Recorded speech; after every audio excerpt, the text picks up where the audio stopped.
দয়ার নবী মুস্তাফা জানে রহমত বলছেন আলী, তুমি চিনতে পারোনি 100 টাকাতে তোমার কাছে যিনি ঘোড়া বেচেছেন উনি আল্লাহর ফেরেশতা হযরতে জিবরাইল ছিলেন। নবী মুস্তাফা বলেন, আকা মৌলা বলছেন আলী, আর 300 টাকা নগদে তোমার কাছে যিনি কিননেওয়ালা উনিও আল্লাহর ফেরেশতা ছিলেন হযরতে মিকাইল। আলী গো, আর ঘোড়াটা তোমারই ছিল। জোরে জোরে হযরত আলী বলছেন, আকা একটু খুইলা বলুন, আমার দিল কাঁপে, এত সুন্দর ঘোড়া আপনার আলীর কি করা হইলো? দয়ার নবী বলছেন, আলী এই ঘোড়া আল্লাহ তাআলা বানিয়ে জান্নাতে রেখেছিল, এই ঘোড়ার পিঠের উপরে তুমি এবং আমার ছোট বেটি তোমরা স্বামী স্ত্রী দুইজন চেপে জান্নাতে যাবে। তোমরা দুজনের জন্যই আল্লাহ এই ঘোড়াটা বানিয়েছেন। জান্নাতি ঘোড়া বুলে এত সুন্দর লাগে। আলী গো, বুলে তোমার ঘোড়া তোমার কাছে বিক্রি করেছে, বুলে কোনো টাকা লাইনি। ঘোড়া তো তোমারই। নবী পাক প্রত্যেকটা শব্দ জানছেন, কিচ্ছু ছুপা নাই রাসূলুল্লাহর কাছে।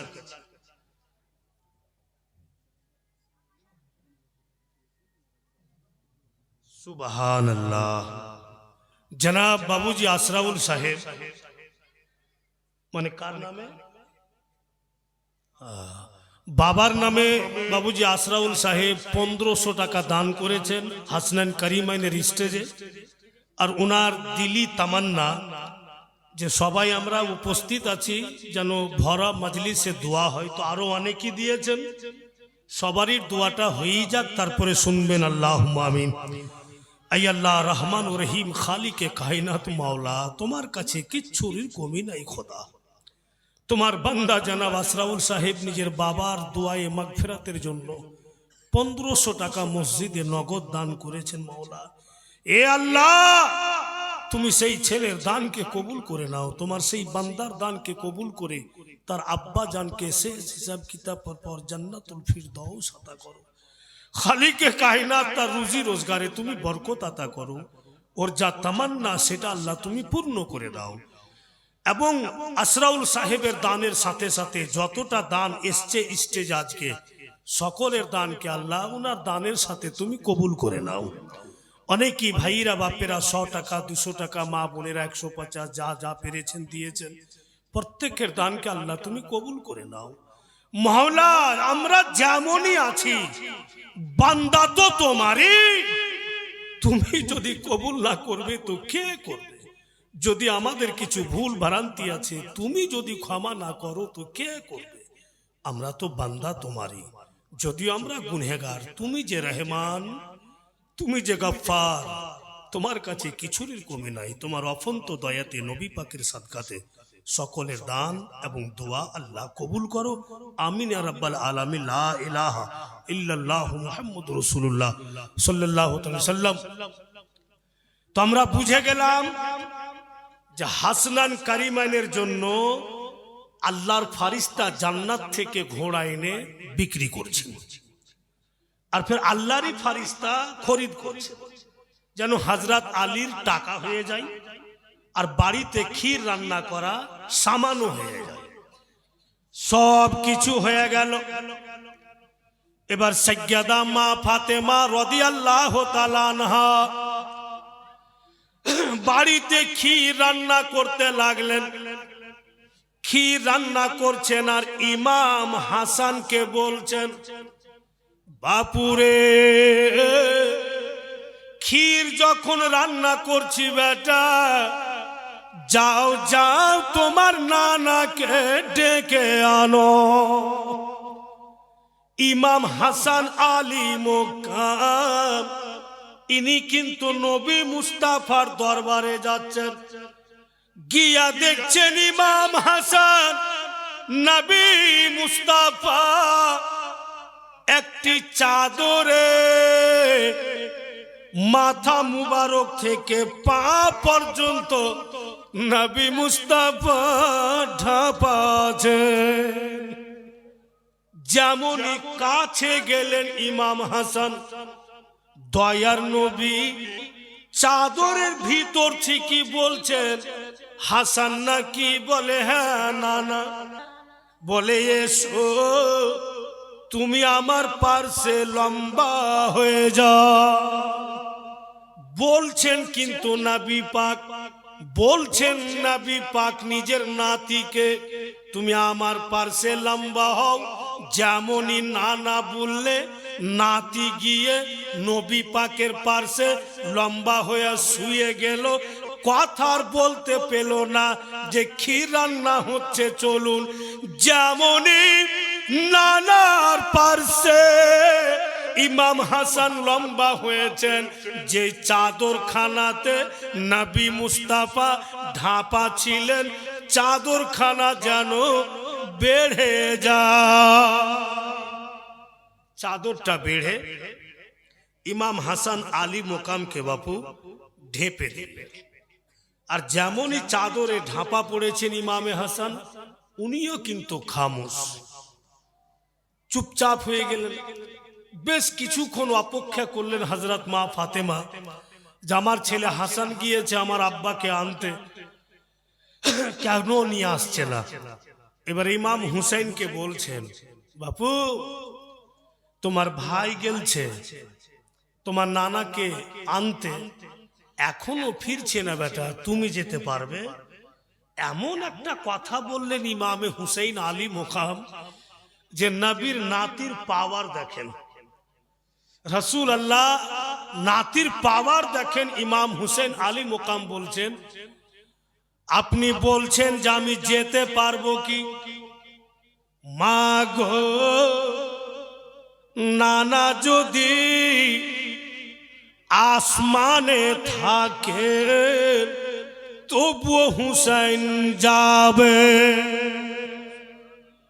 হযরত মা ফাতেমা ছেলের দিকে টুক টুক করে দেখতে থাকলেন। বলছে, মা জননী এবার আমি যাচ্ছি। এবার ইমাম হুসাইন গেলেন।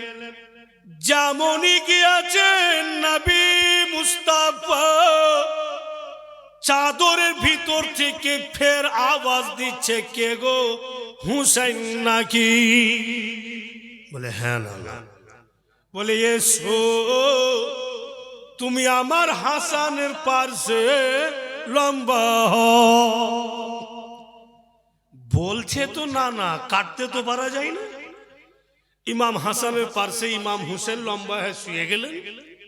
ফের চাদরটা বাপু বেড়ে গেল আর ইমাম হুসেন কো ঢেপে তিনজন হয়ে গেল এক চাদরের মধ্যে। বাড়িতে হযরত আলী শেরে খোদা হযরত মা ফাতেমাকে বলছেন, ফাতেমা গো, হাসান গেল ফিরলো না, হুসাইন গেল ফিরলো না, আমি গিয়া দেখবো কি? এখানে একটা মাসলা বেরিয়ে আসবে, মা বোনেরা একটু ধ্যান দাও। কে বলছেন? হযরত আলী। কাকে বলছেন? নিজের স্ত্রীকে। যে হাসান গেল ফিরলো না, হুসাইন গেল ফিরলো না, তো আমি গিয়া দেখবো কি? চট করে হযরত মা ফাতেমা হযরত আলীর হাতখানাকে ধরে নিয়েছেন। ধরে নিয়ে বলছেন, সরতাজ আমার, ও গো মাথার তাজ, আপনার দিল যদি খুশি হয়ে যেতে চাই তো যান। এখানে কি নসিহত বের হলো? হযরত মা ফাতেমা প্রমাণ করে দিলেন, ও দুনিয়ার মা বোনেরা, বেটিরা, খবরদার কখনো নিজের স্বামীর উপরে হুকুম চালায়ও না। উনি শিক্ষা প্রদান দিলেন। যদি ওই জায়গাতে হযরত মা ফাতেমা বলে দিতেন, দোনো বেটা গিয়ে থেকে গিয়েছে, ফিরছে না, ফের জিজ্ঞাসা করছেন যে যাব কি যাব না, যাইতে পারছেন না, জলদি যান, তো হুকুম চালা হইতো। কিন্তু হযরত মা ফাতেমা বলছেন, যদি আপনার দিল খুশি হয়ে যেতে চায় তো আপনি যান। আপনার এ কথা কি বলবো গো? আমারই স্ত্রীকে যদি আমি কিছু বলতাম যে ছেলেকে পাঠিয়েছি, ঘুরছে না, সামানটা নিয়ে কি করব, ও এখনো ফের আমার দিকে তাকিয়ে দেখছো, যাওনি, যাও, ছেলেটা আমার কি হাল হলো না হলো। কিন্তু হযরত মা ফাতেমা প্রত্যেক মা বোনেরাকে সতর্ক করে দিলেন, খবরদার নিজের স্বামীর উপরে হুকুম চালায়ও না। যদি তুমি কিছু বলবে, ওকে আদর করে বলো, ওকে যত্ন করে বলো। আর যখনই স্বামী যদি রেগে যায়, বেটিরা, মা বোনেরা, খবরদার ওর চোখের সামনে থাকিও না, ততক্ষণ ওর সামন থেকে সরে যাও। কারণ যে ছেলে মানুষ, তুমি যদি তর্ক লাগিয়ে দিবে স্বামীর সাথে, ও বেটা ছেলে তো রাগ সহ্য করতে পারবে না, দুই চার মুক্কা তোমাকে মের দিলে তোমারই নাক মুখ চাপা।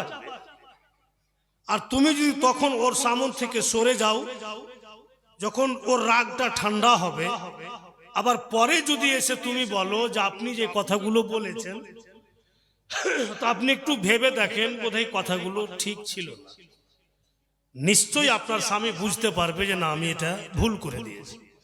আর তখন যদি করো, মা মায়ের পড়বে, বেশিও যদি মায়ের না পড়ে তো হালকা কিছু পড়বে।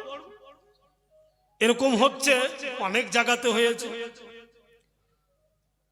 পিয়ারপুর বাজারের পাশে একটা নদী আছে ছোট্ট, আর নদীর এই পারে ফের বড় মাঠ আছে, বাড়ি ঘর আছে, তারপরে গঙ্গা। এটা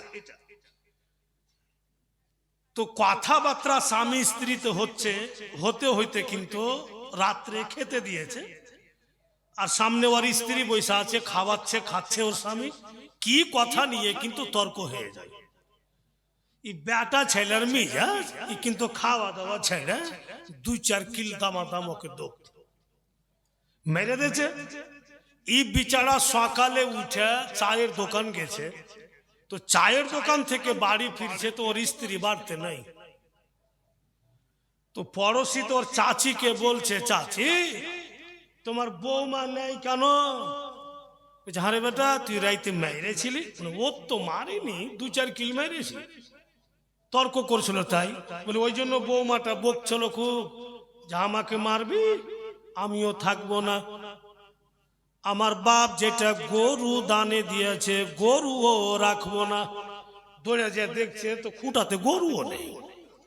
মানে আগে দিত গরু, সাইকেল, ঘড়ি, এগুলো দান দিত। বেরাদার গরু খুলা বাপের বাড়ি যাইছে। ই পাগলা বলছে, চাচি তোর বহু যে ডুবে মরে যাবে গে, বন্যার টাইম, নদী ভৈরা আছে একবারে। আর ওই পার আমার শ্বশুরের বাড়ি, দৌড় দিয়ে যাইছে, হাই কি করবো, কেন হাত লেড়েছিল। গিয়া দেখছে ওর স্ত্রীকে গরুটা নদীতে হালিয়া দিয়েছে, আর গরুর দুম ধইরা আছে ওই পার ওর বাপের বাড়ি। ই পাগলা নদীর কিনারা থেকে বলছে, জীবনে মারবো না, কখনো বড় কথা বলবো না, ওগো তুমি আমার জীবন সাথী, গরুর দুম ছাড়িও না। ছাড়লে তো ডিবা মরবে, তো দুমটা ধরে থাকো, চলে যাও, আমি পরে গিয়ে তোমাকে নিয়ে আসবো। হ্যাকড়া ছিল বলে তো ঝগড়া হয়েছে। তোর কথাই শুনবো না, তুই মারলি, দুম ছেড়ে দিনু, গরু দুম ছেড়ে দিলে তার ডুবা মরবে।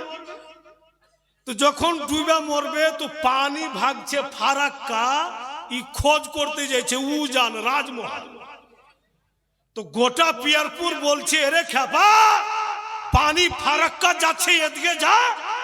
বলে চাচা আমার স্ত্রী উল্টা, ওকে বলেছি দুম ধরে রহিস তো ছেড়ে দে যা। তো আমার দিল বলছে ও ময়রা ফারাক্কা যাবে না, উজান রাজমহল বলে ওদিকে ধরতে যাচ্ছে। তো যখনই তর্ক হয়ে যাবে বেটি, তো ছোট্ট কথা বড় হয়ে যাবে, শান্তি পরিবার বা শান্তি হয়ে যাবে। বলে যখনই রেগে যাবে ও সামন থেকে সরে যাবে, আবার পরে ফের পার্শ্বে বসবে, কথাবার্তা বলবে, তো সব ঠিক হয়ে যাবে। তো বেরাদার হযরত আলীকে বলছেন যদি আপনার দিল চাহে খুশি হয়ে তো আপনি যান।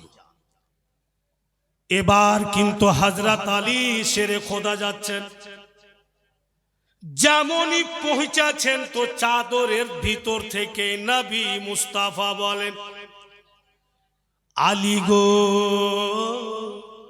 তুমিও চলে আসলে? বলে হ্যাঁ আকা আমিও আসলাম। নবী মুস্তাফা বলছেন এসো, তুমি হুসাইনের পার্শ্বে লম্বা হও। কোনো উপায় নাই বলছে নবী মুস্তাফা, ইনকারও করা যায় না। হযরত আলীও লম্বা হয়ে গেলেন ইমাম হুসাইনের পার্শ্বে। ফের কিন্তু চাদরটা বেড়ে গেল আর হযরত আলী শেরে খোদাকেও ঢেকে দিল। উনিও ঘুমিয়ে গেলেন, চারজন হয়ে গেল চাদরের মধ্যে। হযরত মা ফাতেমা ইনি ভাবছেন যে কেমন করি, যাকে পাঠাচ্ছি কেউ তো ঘুরে আসছে না, যাক আমি গিয়ে দেখি। अब उन्हीं যাচ্ছেন হযরত মা ফাতেমা, নবীর বেটি, খাতুনে জান্নাত। তো দরওয়াজা বন্ধ করছেন, যেমন দরওয়াজা আছে তো বাড়ির দরওয়াজা বন্ধ করে তালা চাবি নাই, কি করে তালা চাবি লাগাবো? তো সুবহানাল্লাহ, খাতুনে জান্নাত হযরত মা ফাতেমা নবী মুস্তাফার উপরে 11 বার দুরুদ পড়ে আর দরওয়াজাতে ফু দিয়ে দিলেন। জোরে বলুন সুবহানাল্লাহ, যে এটাই আমার বাড়ির তালা চাবি হয়ে গেল। আমি গিয়া দেখছি যে আমার স্বামীও থেকে গেল, দুই ছেলেও থেকে গেল, কি রহস্য আছে? এবার হযরত মা ফাতেমা গেলেন, ইনি গিয়া যেমনই উপস্থিত হয়েছেন নবী মুস্তাফা বলছেন লাডলি দুলারি বেটি কি খবর মা, তুমিও চলে আসলে? বলে আব্বা জান কি করব, আপনার দোনো নাতি আপনার কাছে, আপনার জামাইও আপনার কাছে, কেউ তো আপনাকে নিয়ে যাচ্ছে না, তাই আমি আসলাম। নবী মুস্তাফা রহমাতুল লিল আলামিন বলছেন লাডলি বেটি যখন চলে আসলে মা, তুমি আমার আলীর পার্শ্বে লম্বা হয়ে যাও। উনিও হযরত আলীর পার্শ্বে লম্বা হলেন। ফের চাদরটা বেড়ে হযরত মা ফাতেমা কো ঢেপে দিল। 5 জন এক চাদরের মধ্যে, কি এমন মধু আছে চাদরে, যেই কেউ চাদরের মধ্যে যাচ্ছে কেউ কিন্তু বেরিয়ে আসছে না, ঘুমিয়ে যাচ্ছে। 5 জন চাদরে, এই 5 জন কি বলা হয়েছে? 5 পাঞ্জাতন। ইনারাই হচ্ছেন 5 পাঞ্জাতন। নবী মুস্তাফা, হযরত আলী, হযরত মা ফাতেমা, ইমামে হাসান, ইমামে হুসাইন। এটাই একটা পরিবার বাপু। এই পরিবারের সাথে যদি কেউ গাদ্দারি আর দুশ্মনী করে তো জান্নাত পাওয়া তো দূরে থাক, জান্নাতের নিকটে যাওয়ারও ক্ষমতা নেই। এই 5টা এমনই জিনিস, 5 পাঞ্জাতন। ভুলেই বাপু বাংলা ভাষাতে বলছে, আপনাদের বাঙালি ভাষাতে, কে পাঞ্জাতনের প্রেমে যে জন রোজা রাখিবে, আল্লাহ তাআলার রহমতে সে ভালো থাকিবে। জোরে বলুন। পাঞ্জাতনের প্রেমে যে রোজা রাখিবে, আল্লাহ তাআলার রহমতে সে যে ভালো থাকিবে। তাই তো আমরা সবাই, তাই তো আমরা সবাই পাঞ্জাতনের দিওয়ানা। হৃদয় আমার কাবা, নয়নেতে মদিনা। আসো কি যতই তুফান আমি কবু ডরি না, হৃদয় আমার কাবা, নয়নেতে মদিনা। আগে বলছেন কে পাঞ্জাতনের পাঁচ পাতা হবে গো আমার ছাতা। সঙ্গে রবেন ফাতেমা, আলী বলিবেন কথা। পাঞ্জাতনের পাঁচ পাতা হবে গো আমার ছাতা। সঙ্গে রবেন ফাতেমা, আলী বলিবেন কথা।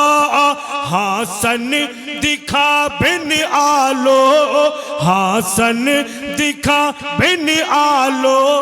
হুসাইন দিবেন ঠিকানা, হৃদয় আমার কাবা, নয়নেতে মদিনা। আসো কি যতই তুফান আমি কবু ডরি না, হৃদয় আমার কাবা, নয়নেতে মদিনা। বেশ কিছুক্ষণ পর নবী মুস্তাফা চাদরখানা নবী আমার সরিয়ে দিলেন। পাঁচজন নবী পাককে দিয়ে উঠে বসলো। নবী দো জাহাं दोनों नाती के एकदम पार्श्वे बसिया बोलছেন বলো তো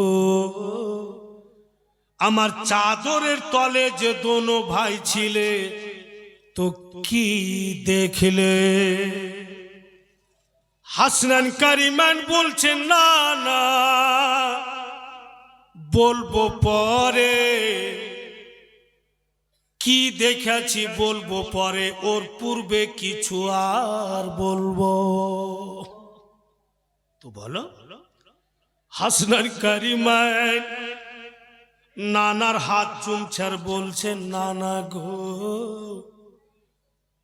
আমরা কত কিসমতওয়ালা, যিনি আমাদের আব্বা জান উনি হায়দারে কার্রার, উনি নবী মুস্তাফার জামাই, আর যিনি আমাদের মা উনি খাতুনে জান্নাত। সব চাইতে আনন্দ নানা আমরা নিজের কিসমতের প্রতি নাজ করি, কত আনন্দ লাগে যিনি আমাদের নানা উনি নূরের ছবি, ওনার হাতে জান্নাতের চাবি। তামাম নবীরও নবী নানা আমাদের মতো কিসমত করি নাই। আব শুনুন আপনার মোজাম্মাল ওয়ালি চাদরের তলে ছিলাম তো কি দেখলাম, আর যদি কিছুক্ষণ চাদর উঠাতে লেট করতেন না না আমরা দোনো ভাই গোটা জান্নাত ঘুরে নিতাম। কেমন পরিবার, কেমন নবীর নাতি, আল্লাহ কত উনাদের ভালোবাসে। যে দুনিয়াতে থেকে ও আল্লাহ জান্নাতের নাজারা করিয়ে দিলে। বলুন দেখি উনাদের পজিশন নিয়ে কি করে কথা বলা যায়? ভাইরা বাপেরা আমার, নবী মুস্তাফা দোনো নাতিকে বুকে চেপে ধরলেন। তাবতালুক হযরত আলী এবং মা ফাতেমা বাড়ি চলে গেলেন। আর দোনো নাতি নবী মুস্তাফার সঙ্গে কথাবার্তা বলছে খুশি খুশি। তাবতালুক হযরতে জিবরাইল নাজিল হইলেন। হযরতে জিবরাইল বলছেন, ইয়া রাসূলুল্লাহ, কত খুশি হয়ে আপনার দোনো নাতিকে নিয়ে আপনি কথা বলছেন। হুজুর গো, আল্লাহর তরফ থেকে সংবাদ নিয়ে আসলাম। কি সংবাদ? বলে আল্লাহ বলে পাঠালেন, আপনার বড় নাতি এমন সময় আসবে আপনিও জগতে থাকবেন না, আপনার জামাইও থাকবেন না, আপনার বেটিও থাকবেন না, আপনারা সবাই জগৎ থেকে পর্দা করে যাবেন। তখন আপনার বড় নাতি জহর পান করে শহীদ হবে।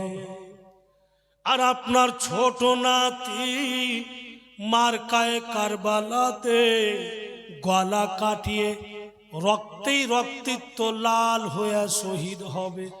ইয়া রাসূলুল্লাহ, আপনি যদি ওই কারবালার জমিনের মাটি দেখতে চান, আমি জিবরিল এনে দিচ্ছি।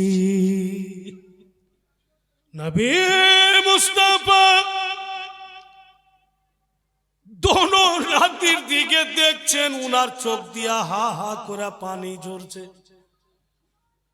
নাতি কেমন? দোনো ভাই শাহাদাত উংলি উঠিয়ে নানার চোখের পানি মুছে। কি বুঝলেন বক্তব্যতে? দোনো ভাইও জানছেন যে আমরা কিভাবে শহীদ হব। জিবরাইল বলে দিলেন।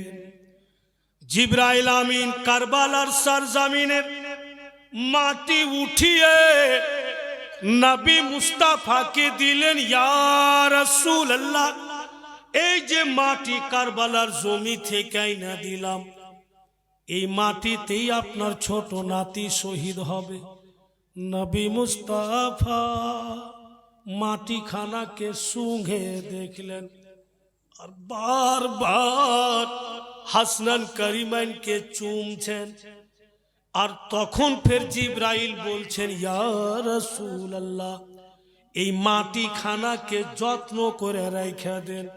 যেই মাটি দিলাম কারবালার জমিনের, যেই দিন আপনার ছোট নাতি শহীদ হবে, আকা যতটা মাটি আপনাকে দিলাম, এই সম্পূর্ণ মাটি থাকবে না, রক্ত হয়ে যাবে।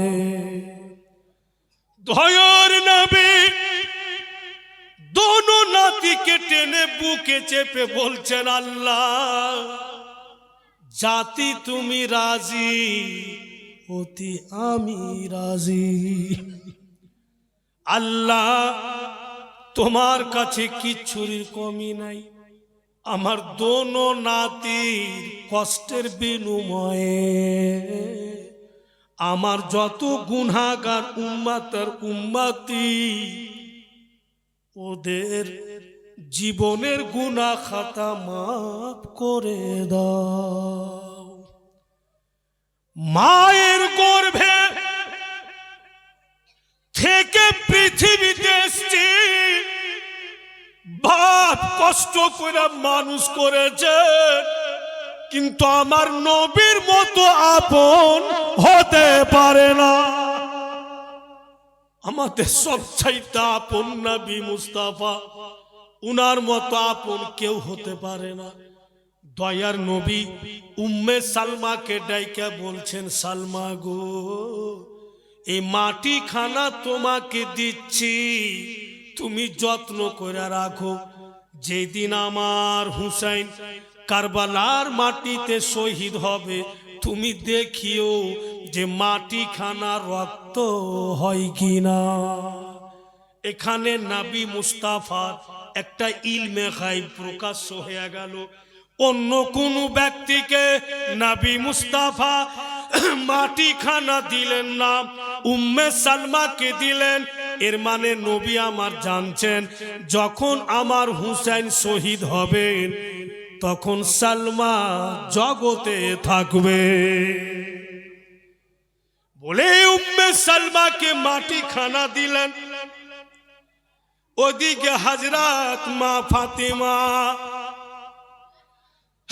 বাড়ি গিয়ে অপেক্ষা করছেন, কি ব্যাপার, কেন আসছেন না। এবার কিন্তু ফের হযরত মা ফাতেমা নবী মুস্তাফার দরবারে যাচ্ছেন। গিয়া দেখছেন বন্ধু, দোনো নাতিকে নবী পাক বুকে চেপে জার জার হয়ে কাঁদে।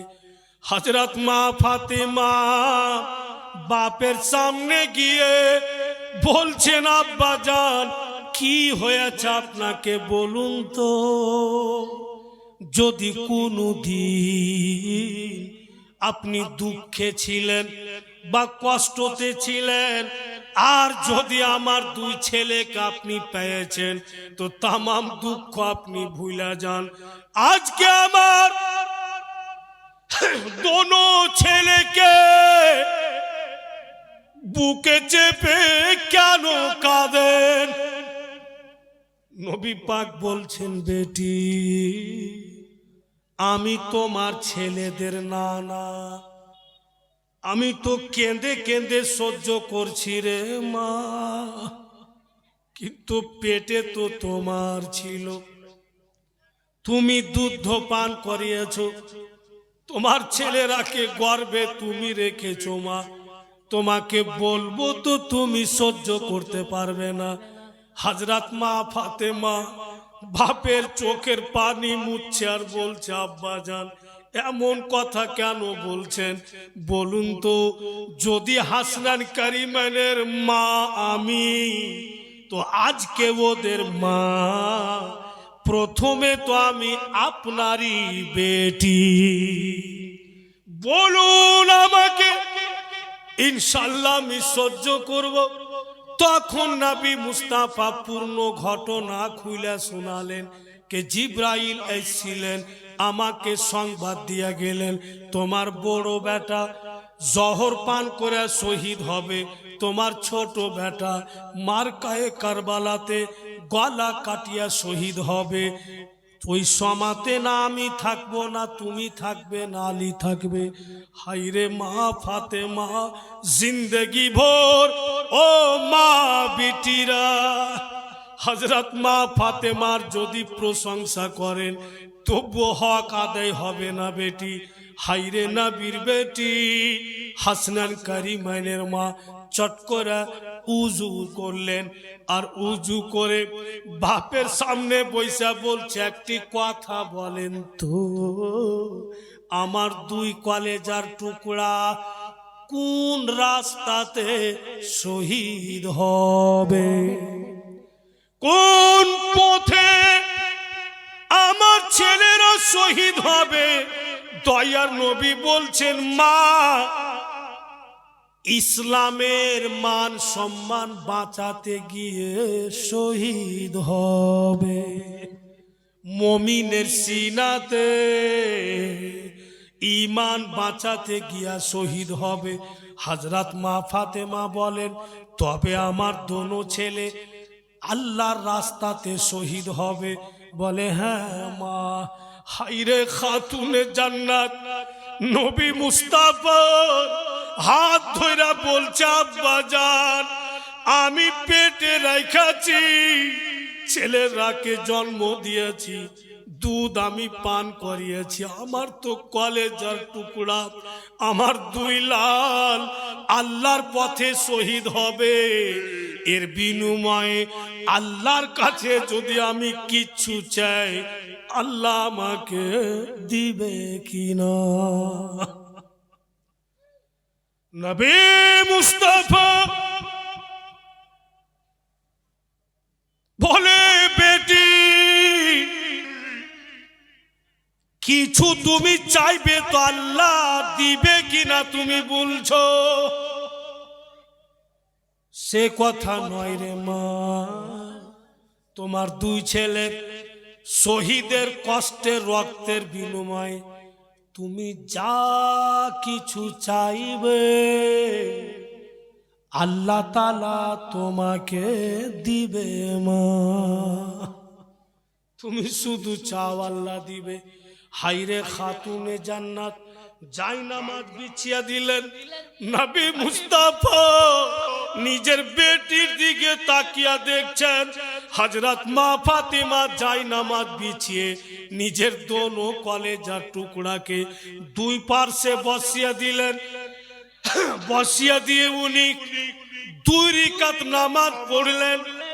আর দোনো বেটাকে বলছে, বাপুরে এবার আমি দুয়া করছি, আল্লাহকে যা কিছু বলবো তোমরা দোনো ভাই আমিন আমিন বলে সাপোর্ট করবে। দোনো ছেলেকে পাশে বসিয়ে দিলেন। কিন্তু বেরাদার, দুই রাকাত নামাজ পড়ার পরে দুই ছেলেকে পাশে বসিয়া দোয়া করবেন। বাপ কিন্তু বেটির দিকে দেখছেন যে আমার লাডলি বেটি এমন কেন করছে, কি বলবে আল্লাহ তাআলাকে? হায়রে ফাতেমা দোনো হাত উঠিয়ে বলছে, আল্লাহ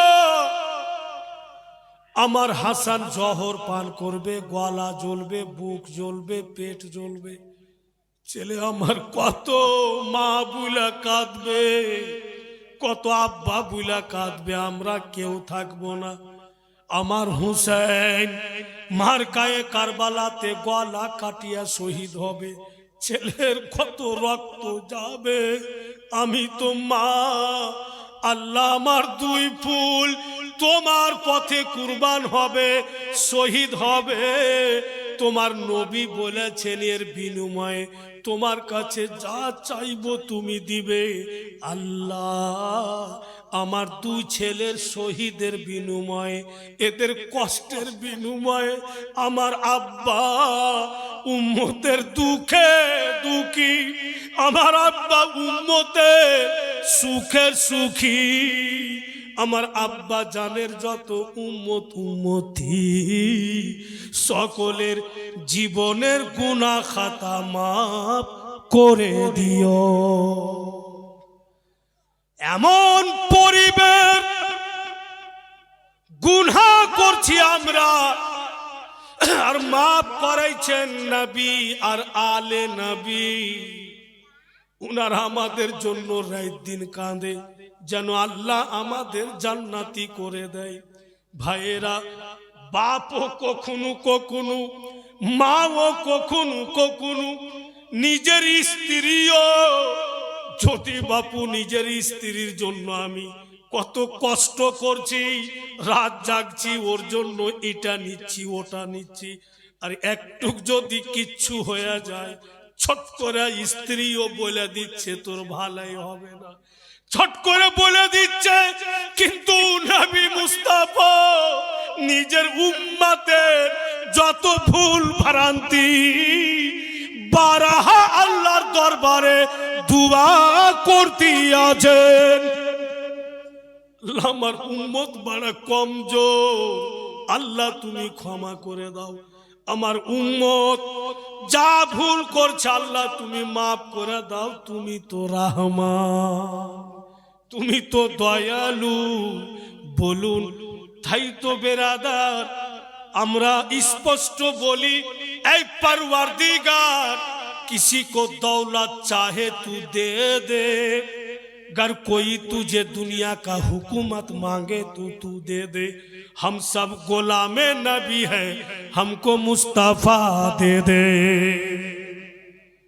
रसूलुल्लाह যদি আমরা পেয়ে যাই, आला हजरत छंदेर माध्यमे बोलेছে कि तुझसे और जन्नत से क्या मतलब, तुझसे और जन्नत से क्या मतलब, वहां भी दूर हो, हम रसूल अल्लाह के, जन्नत रसूल अल्लाह की। আমরা যদি নবী পাকের হতে পারি তো জান্নাত তো আমার নবী।